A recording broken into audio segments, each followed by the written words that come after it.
All right, everybody. This is the August 2020 monthly market update. I am your host, Lane Kaoka. But before we get started, the free Easter egg giveaway. And we are going to be giving away a buy and hold analyzer for rentals.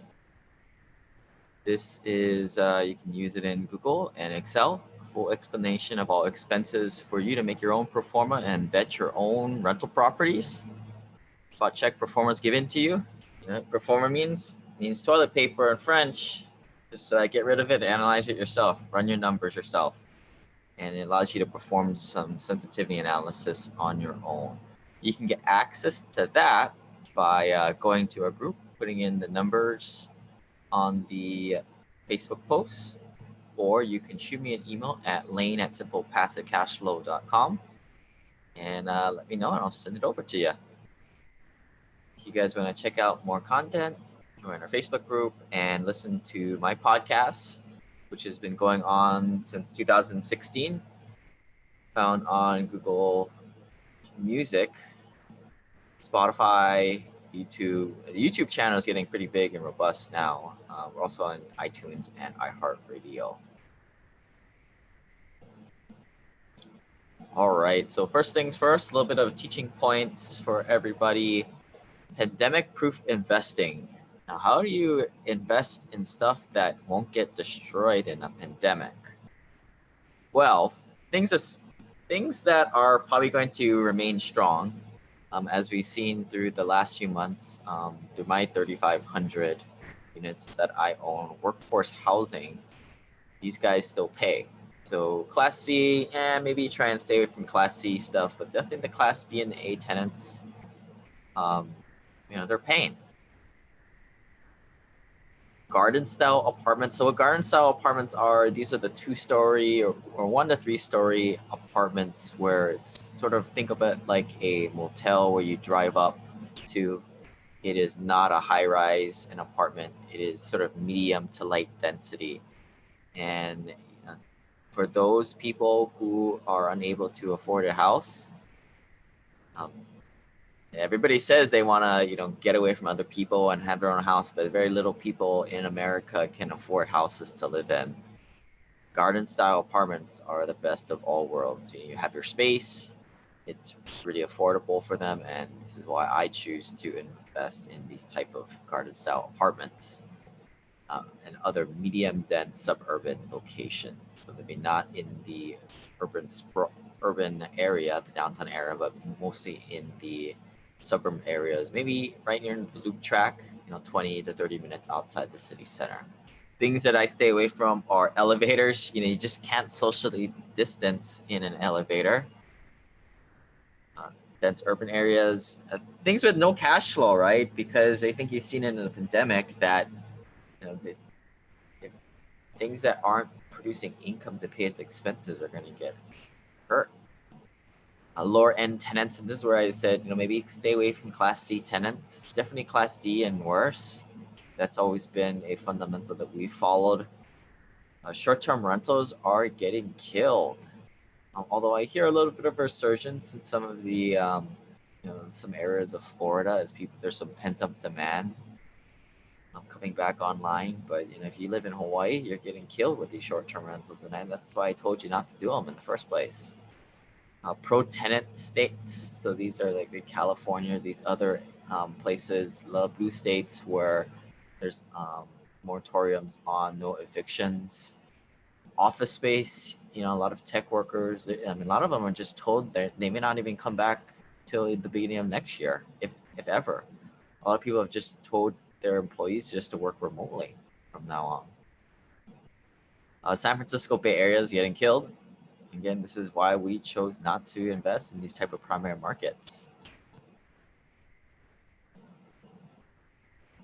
John Burns came up with a report, and the question is, are you or do you know anybody else living with their parents? Well, they came up with this little stat that for those adults ages 23 to 30, living at home with your mom and dad has drastically been going up. 30,000 people in March.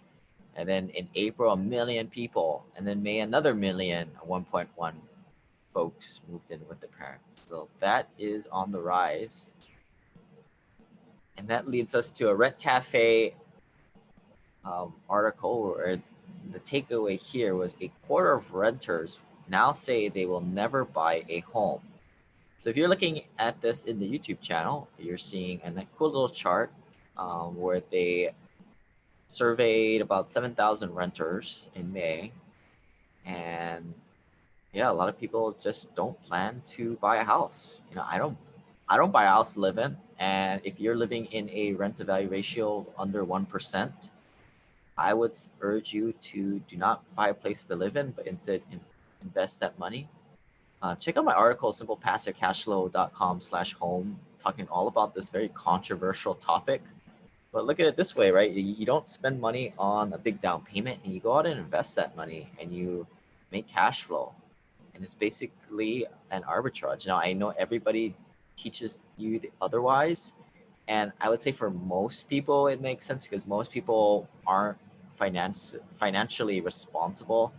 So home is sort of a forced savings account for them, because if they didn't put the money into a mortgage that got locked up, they probably spend it. But you know, those of us who kind of follow our group, part of our tribe, the Simple Passive Cash Flow folks, you know, we're pretty responsible for our money. We don't spend our money frivolously. So for those of us, it probably makes sense to rent our primary residence, use that equity to go and buy assets, and then you know, we don't have that big mortgage payment, and then we can go out and you know, acquire more properties or syndications quicker. You can also probably live in a nicer place too. The whole thing of home ownership, I think, is a little overrated, but you know, just here giving ideas, right? Cool map of estimated net worth of every person in each state who is the richest person. So Mark Zuckerberg is $81 billion in California. Washington have Jeff Bezos, 117 billion. Hawaii is Pierre Dahmer. I don't even know who that is.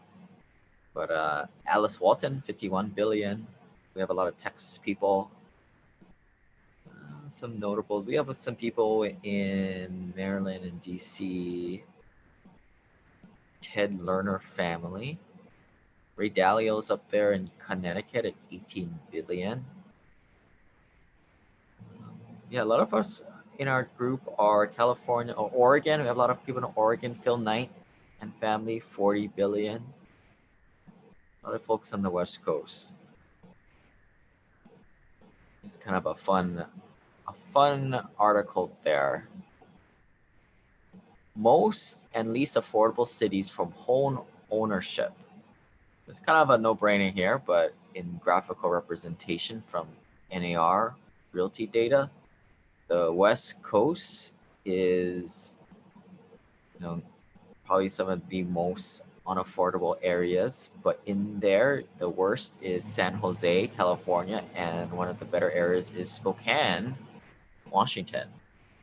And I think we have actually a participant from the area of Spokane, Washington. Shout out to Evan if he's listening. So we like to invest in the South and Southeast. Phoenix is one of the least affordable places in the South. Phoenix is actually a pretty good market, in my opinion, and it's not too expensive. A lot of people from California move out there. But yeah, in terms of the South, it's one of the more expensive places. Amarillo, Texas is one of the most affordable ones. And yeah, kind of a nice little fun map to see where is the nice places to live. And I took a screenshot of some of the chatter that's been happening in our private Facebook group. Quote, I'm seeing people move out of San Francisco Bay Area, lower cost areas in California since COVID has enabled them to work remotely. Real estate seems to be picking up in those areas of Sacramento or El Dorado County. Is you don't get much more for your money while still being you get a little bit more for your money while still being relatively close to the epicenter that is San Francisco and San Jose. Another person commented, rents on average in San Francisco are down 12% from peak highs, as much as 20% in some areas. No, that's just one person from the Hui, but to be honest, I use my network a lot. I mean, a lot of you folks are my eyes and ears out there, and hearing stuff like that is a lot more reliable than what you can find in the news a lot of times. And nothing beats going into Facebook Marketplace and seeing what the rents are doing, especially for someone who's been following up on it and kind of watching the needle, like a lot of you guys. A lot of this data that we read from these news articles, there's quite a bit of lag typically. Where saving for a down payment is the slowest? Hawaii, District of Columbia, and California. These are three places where the median home values in DC and Hawaii are a little over $700,000. That sounds about right. I mean, you can't pick up a house here in Hawaii. I mean, yeah, you can pick up a house, but it's going to be kind of crummy for 600 grand. California is just under $600,000 median home value. If you're working with a down payment of 20%, the time to save for a down payment is 9.1 years for Hawaii, 8.7 years in DC, and 7.8 years in California. So if you can save up enough money to buy a house, well, there's only 30 or 20 more years you have to work, more than likely. So I asked the question, why buy in these kind of places, to be honest? Just invest. But I've been told I need to be a little bit more, less controversial. So, if you can't save your money, then please buy. But if you can invest, I think you're going to end up better off than the most. Multi-housing news reports that senior housing occupancy slips to an all-time low. Now, a lot of you guys have mentioned to me that you see senior housing, the trends, they call it the silver wave. I totally agree with you guys. So senior housing is going to be in a huge demand, assisted living, but I don't think the silver wave is quite here yet. And it's a very hard operational asset class. And to me, it shouldn't really be in the real estate category. I mean, it's an operational business to me. Definitely not for a mom and pop investor to operate. Like, mom and pop operator could possibly invest in apartments and be okay, but definitely not senior housing. The occupancy fell 2.8 percentage points in the second quarter, dropping to 87% to 84%. So yeah, this is some of the fallout from COVID, senior housing. I wouldn't want the liability of that right now. Commercial Property Executive reports that the top 5 secondary markets for self-storage development. So I've been looking into self-storage lately. I haven't jumped in quite yet. I originally, one of my things I don't quite like about self-storage is how you can develop this stuff so quickly. And typically, it'll compete directly with what you're doing. There's not really any Class B or C self-storage out there, like how you buy Class B and C apartments, and then when a Class A apartment or a Class A self-storage comes online, it'll compete directly with you. Whereas, like, if we're buying Class B apartments and then a Class A apartment gets built across the street, well, it kind of competes with us, but not really. You're in a different category for customers. But on this, some of the top 5 secondary markets for self-storage development: Augusta, Providence, Knoxville, Rochester, Springfield. Self-storage, I think the appeal there is you have no tenants, they have no rights, just stuff.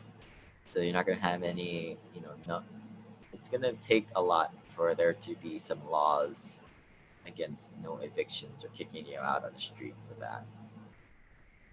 So that's why it's very in favor of the landlord or the operator. So not all markets have come down a little bit since COVID kind of cooled off the market temporarily.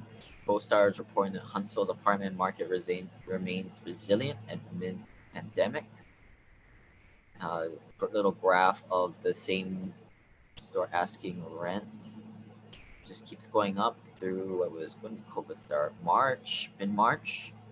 Yep, went up from 93 cents to 95 cents. And yep, we're in that market, so I can totally attest to that. Things are just keeps going up in the stronger markets. I think part of that is just job growth.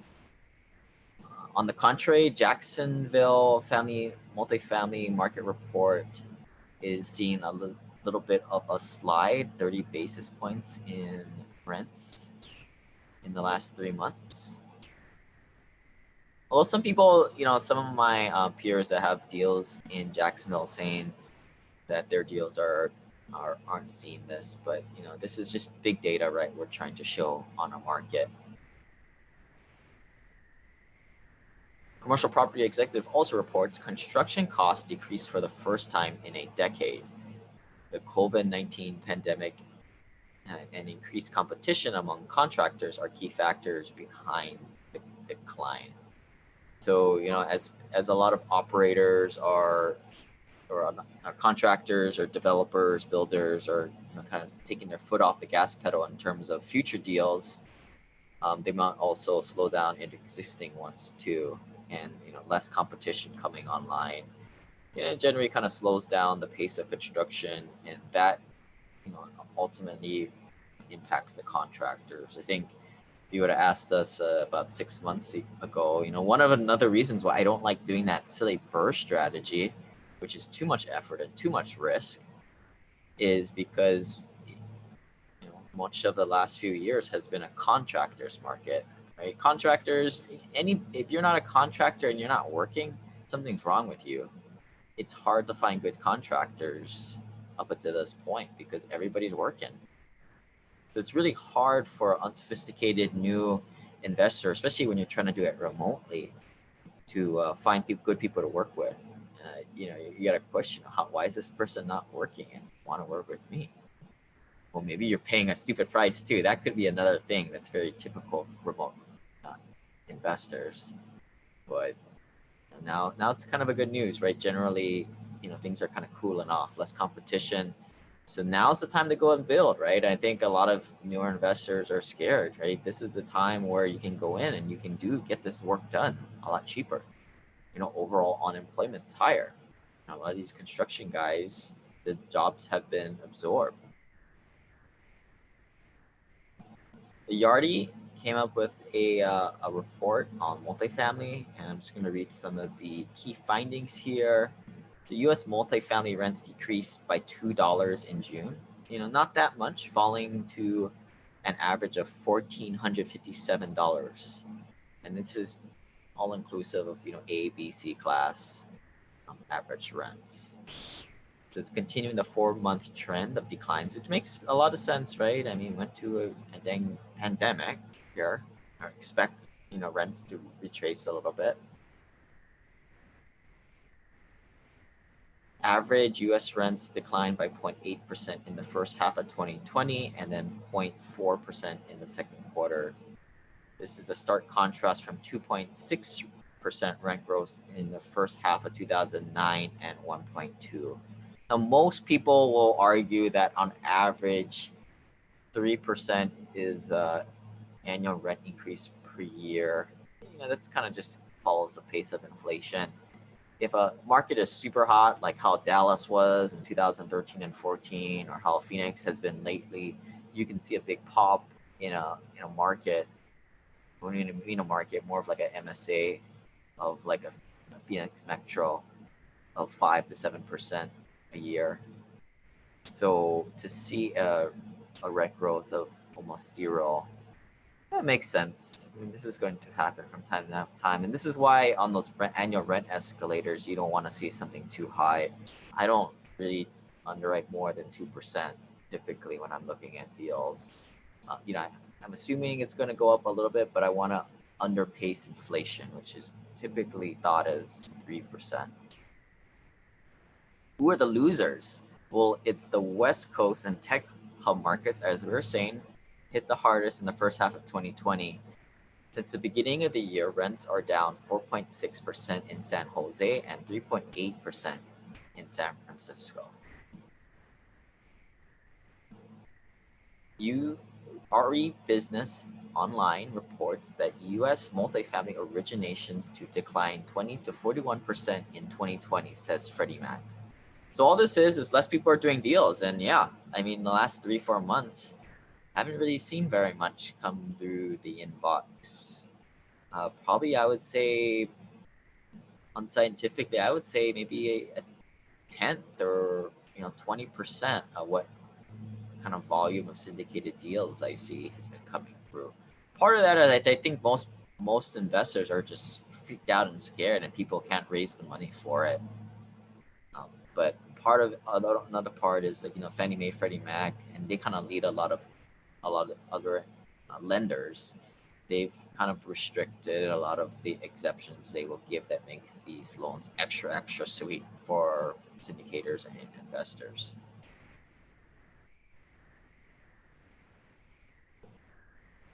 We are at all-time interest rate lows. If you haven't been seeing this, you've probably been living under a rock. But yeah, we're seeing in the multifamily space like 2.9% interest rate. It is obscene. It almost makes sense for people to buy, lukewarm deals, right? I mean, think about it like this. It's not going to be a sub 3% forever. And if you're cash flowing, like you want to lock up all this good debt now. I mean, there's all signs point to inflation. How else are you going to pay for this 3, 4, 5, $7 trillion of stimulus that's coming? If you have a primary residence, you might be looking at refinancing your home, but I would be careful, right? Because these lenders are really tricky. They love to get these origination fees, typically 1%. So they're always trying to trick you guys into refinancing. I'd say be careful, right? If you already have a low percent mortgage under 4%, I mean, it may not make sense. Remember, like if you had a 30-year mortgage and a few years went by, you have 27 years left. By them refinancing you again, they put you into a new mortgage. So what you really want to do to compare apples to apples is to say, hey, run my numbers. I want to put it as a 27-year mortgage so I can compare it, the monthly payments, and I want you to make it a no-fee loan. Now, these guys can play around with the points and fees, and a lot of times they'll make it a no-fee loan. So they can say, yeah, see, it's no fees. But then what they're doing is they're increasing the percentage slightly. So if the base was like 3.5%, they might increase it to 3.75 to make it to take out their fees there, so they could get paid. So these buggers are tricky. So do the math for yourself, and if you can't do the math, find a network. And we talk about this stuff in our mastermind all the time. I would say if you're looking to stay in your home for a long time, more than 5 or 10 years, it might make sense to refinance it. But yeah, if you're not, it might make sense to just sell the asset now if it's not a good rental property, and get the equity out now, or just let the mortgage ride for the time being, and avoid paying those friction costs, which are those loan origination fees. Sam Zell. Now, this is a smart guy. If you haven't heard of him, you should probably Google him. But he's kind of like a czar of investing. He's less known than Warren Buffett, but he probably invests in more more trends. So I think he's one that a lot of people like to follow. But he's kind of predicting a U-shaped recovery, likely beginning in the fall. Saying we basically improved somewhat. I think that we're going to have some kind of slow period improving toward the end of the year. That's very different from a radical V shape. Again, he's kind of thinking it's going to be more of a U shape. So Sam Zell's, he's invested in. I think he was one of the first guys who jumped on the mobile home park bandwagon.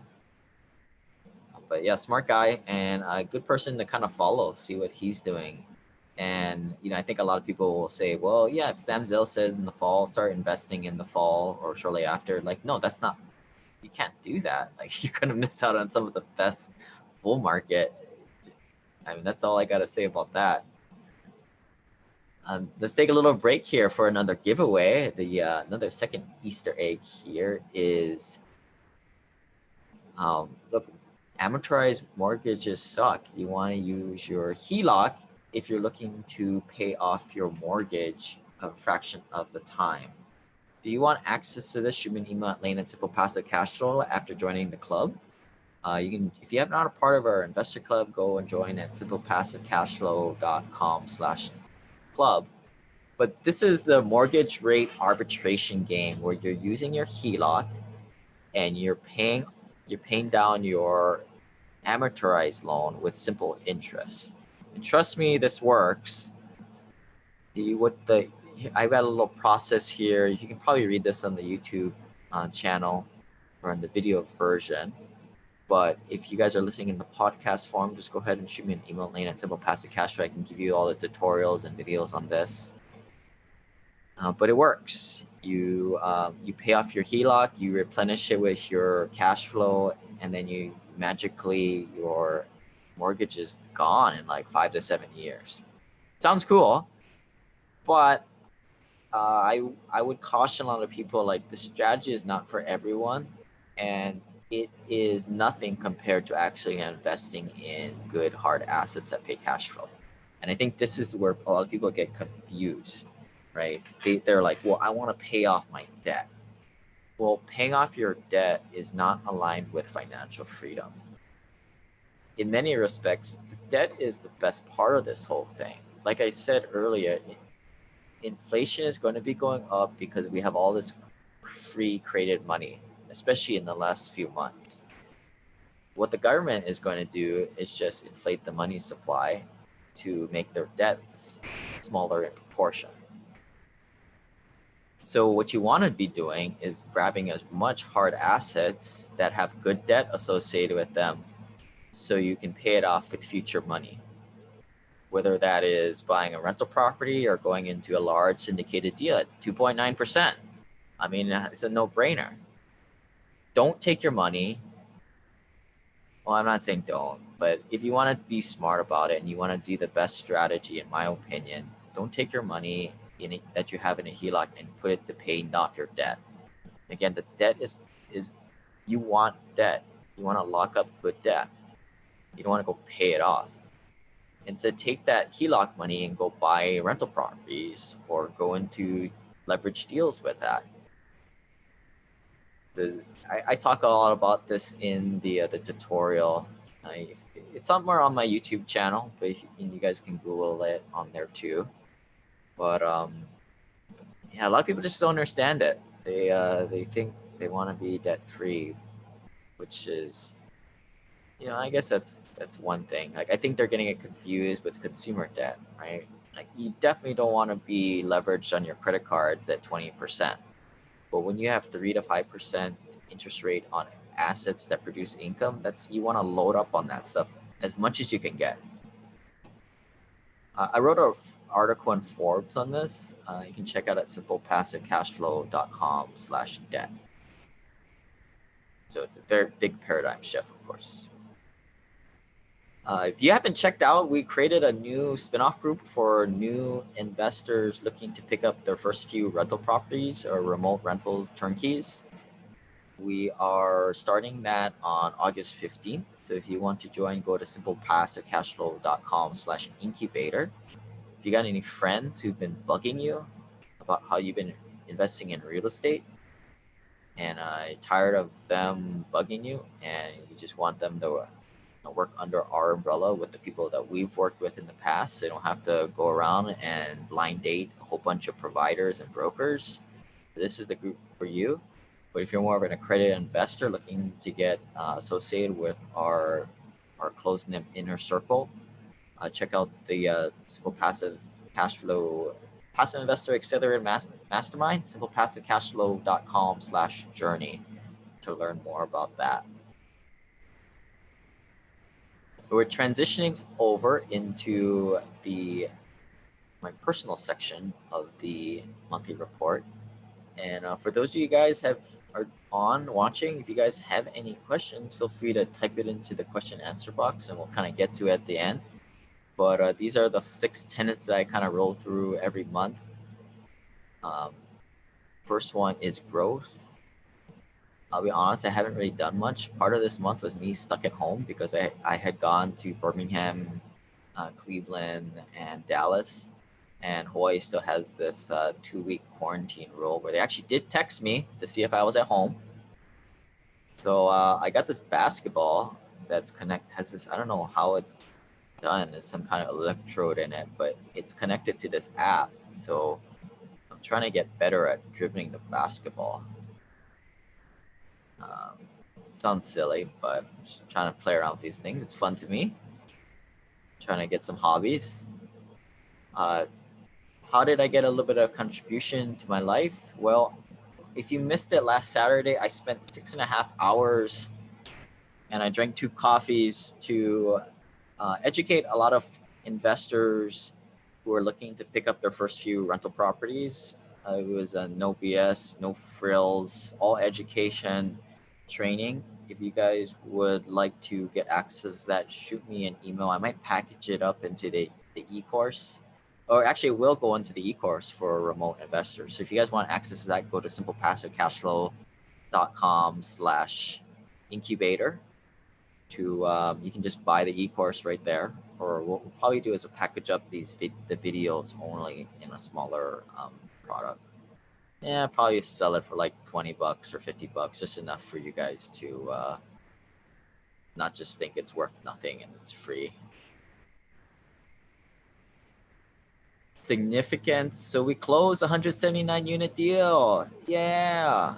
The second one this year. Not too many deals this year with all that's been going on, but we got 3.1% Freddie Mac non-recourse debt. Amazing. 3.1%. This deal was more of a yield deal, not too much value add, but in a great area of Irving, Texas. I mean, you can't go wrong with this thing. I mean, again, it's a yield play. So yield plays are, it's not a heavy value add. It's just it's cash flowing day one, and it's 97% occupied. And yeah, to me, this is kind of like a blue chip stock in your stock portfolio, except I have no stock. So for me, with my 100% alternative asset portfolio, this is some of my very conservative side of my portfolio. How did I create a little uncertainty in my life? Well, I don't know quite yet if we're going to be doing a 2021 Hui Mastermind in Hawaii. I still think we're going to do it, but with the whole second wave going on and everything, we don't know. I'll probably decide here in the next couple months. But yeah, I mean, check out the video we did on the last year's one, simplepassivecashflow.com/hui3. If you guys have any feedback, if you guys really want to have it, let me know. Maybe we might even do like a smaller one, maybe that's just a safer way of doing things. Just keep it small.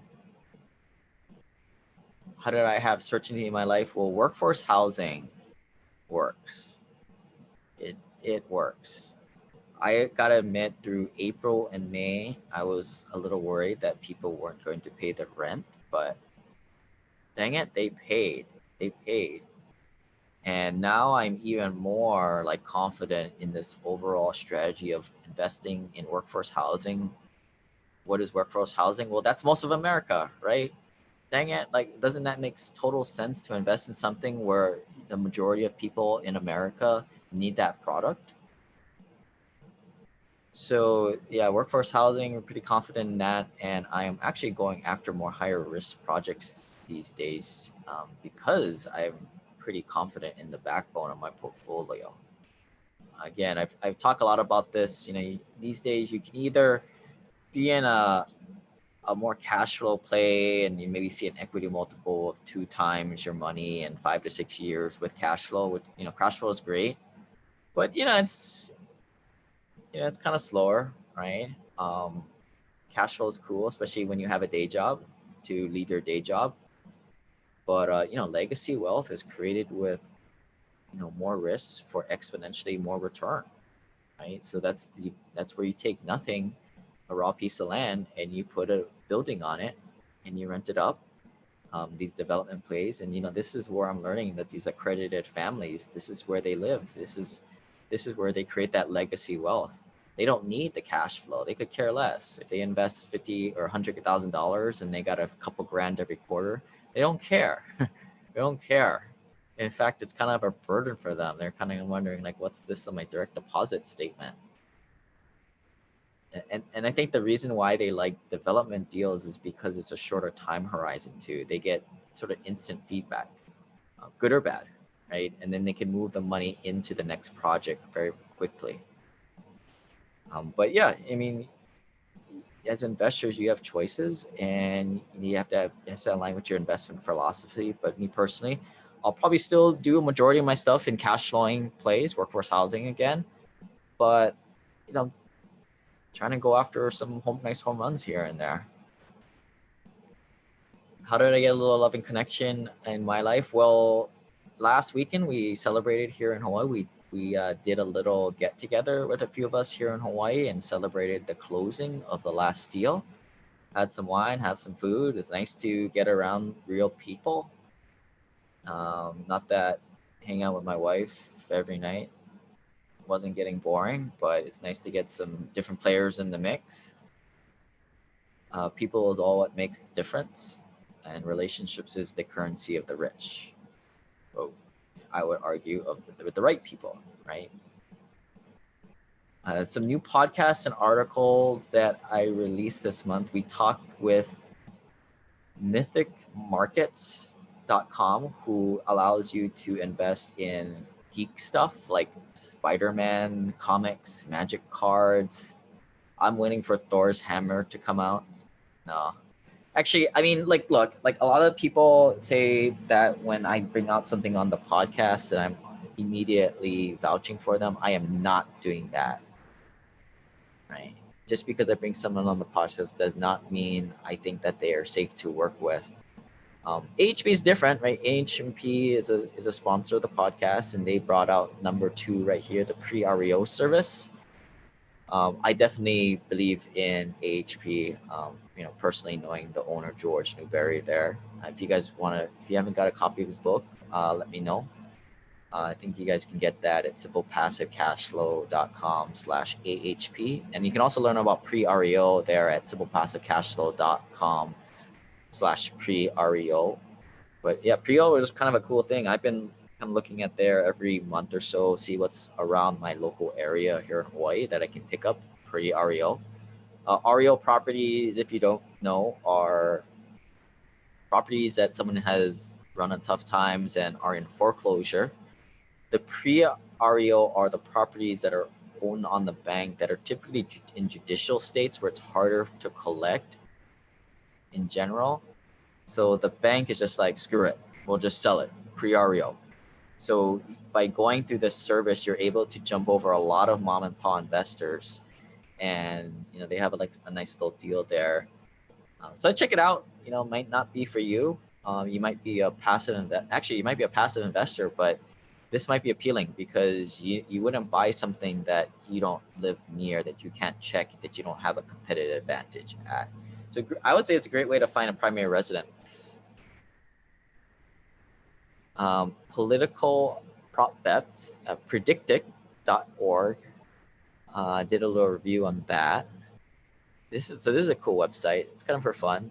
You can bet on the election, and I think you can only bet up to $1,000, so it's kind of play money. But I use this as a means to figure out who's actually winning in the polls, because it's a very small sample size, but the people who are voting on, who do they think is going to win, is actually putting up money. So it's not like, most office bets or opinions where, yeah, people have an opinion, but very few people put their money behind it. So Check out the website. Not saying that it's safe or anything like that, but it's a cool place to see different election, how things are tracking in one place.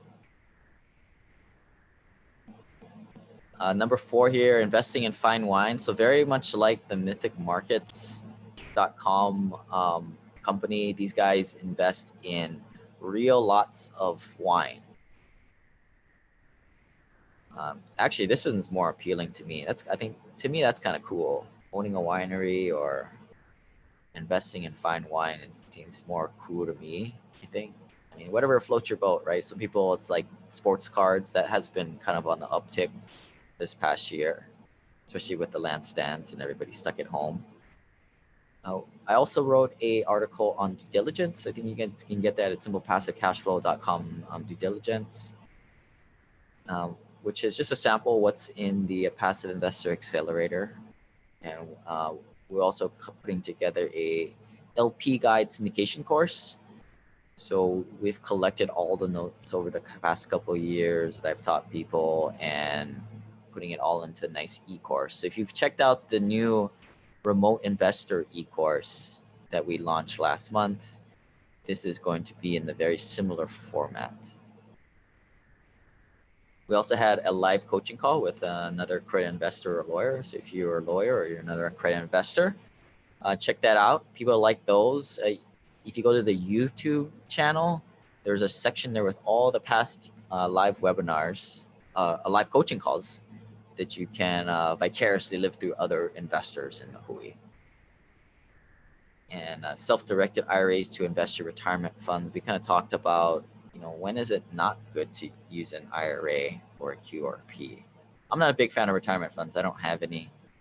I work with clients, then we kind of strategically withdraw our retirement accounts but we keep one eye on our AGI level so we don't pay too much taxes. Because when you take out the money out of your retirement accounts, it comes up as a active income. So you gotta be careful there. Some of the issues I've been running into is not enough reading time. I'd like to read more books. Some cool doodads I've been buying. I bought this like Stream Deck. So it's a total geek item. But if you're at your computer for more than 6 hours a day, you might want to think about getting this. So what it is, it goes next to your keyboard and it's a hotkey pad. So you can program each of these buttons, and each of these buttons is not just like, I thought it was like a little sticker you put on there, but it's like a LED screen in each of these buttons. So you can program it based on what program you're in. And it's pretty amazing. It's pretty cool. Like, I mean, mine's a super basic. I just have cut, paste, copy, reply to email, archive email, delete email, close the window, trash this thing, go to this website, play my music, undo. But time is money, and this is really cool. This got created by a bunch of like gamers. If you guys haven't heard of Twitch and the esports revolution, this is a byproduct of that. Some lessons learned here. I'll be very careful not to offend anybody here. I don't mean to. But, with all this pandemic going on, do you wear masks or do you not? Do you open the country, right? It's very left versus right. And one truth I understand is if you're on the left, you can't see the right. If you're on the right, you can't see the left. And it's amazing as I travel throughout the country, as I go and travel in Huntsville and Cleveland, how different people are in places like California or the East Coast or Hawaii. It's amazing. People think that America is one united country. We are a country of 50 individual states, and some states are very divided amongst themselves. And I think we all see a little bit of like schools opening. What do you do, right? I think this is a time where we all need to have a little bit more compassion towards everybody. I mean, nobody's gone through a pandemic. I mean, we're all trying our best, and there's no reason to get all emotional on each other. And it is what it is. Try and be safe, and but don't take things too personal. Join our book club. simplepassivecashflow.com/lane hack. We are reading What Would the Rockefellers Do, which is kind of like an application on how to use infinite banking. If you haven't heard of infinite banking, go to simplepassivecashflow.com/banking. But if anybody doesn't have any questions into the channel, you guys can type it in. So someone asked here on the YouTube, how do you invest in these apartments? Well, it's just like buying a single family home rental, but add another couple zeros onto it. But a lot of these apartments are very big, right? Inaccessible of most investors. So a popular method for purchasing apartments is a syndication model. So the analogy I like to use is an airplane. So in the airplane, you have a cockpit of general partners, deal operator sponsors, where these are the guys who find the apartment, they find the lending, they put the lending in their name, they operate the deal, they make distributions, they kind of do everything. And so passive investors are able to board the airplane, invest in the deal as a passive investor, an LP investor, and typically just invest a small sum of money of anywhere from $25,000 to $100,000 as a minimum investment and buy in as a fractional share of this airplane or apartment building. Of course, when that happens, securities laws are triggered. So it's important to have a good lawyer to create documents so that passive investors are protected and general partners are protected too. So as soon as you bring on a passive investor, you've triggered these securities laws. Because why is the federal government involved in the SEC? Well, you're essentially taking an asset and you're breaking it up into fractional shares at that point. It's not like you have a property and then you partner with a buddy and both of you guys have collateral. In this case, you're handing out fractional percentages ownership of an LLC that owns a building. So in the other case where it might be okay because you have title to the property, when you do a syndication, passive investors, they don't have title to the property. They own a fractional share of said business, again, an LLC in a lot of cases. So it triggers securities laws. So passive investors are able to invest, typically around $50,000 and invest in a few dozen, first they start off with a few, but then they grow it to a few dozen properties and assets. And this is something that I learned a while back after I had 11 rental properties. I realized the rental properties just aren't scalable. You're going to have a lot of evictions. You're going to have a lot of things that happen, even if you have property management to deal with all your issues. So this is where I joined different mastermind groups, got around higher level and accredited investors. And I realized that this is how the wealthy invest as private equity investors. So they're close, they're aligned with the operator. They're not just, investing in retail investments. I think that's the main thing. Getting away from all these like mutual funds and other options that have huge hidden fees involved in them. Getting more closer and cutting out the middlemen. That's what this is all about. But if there's no more questions, we'll see you guys next month. And you guys can access all these past monthly updates at simplepassivecashflow.com/investor letter. And we'll see you guys next time.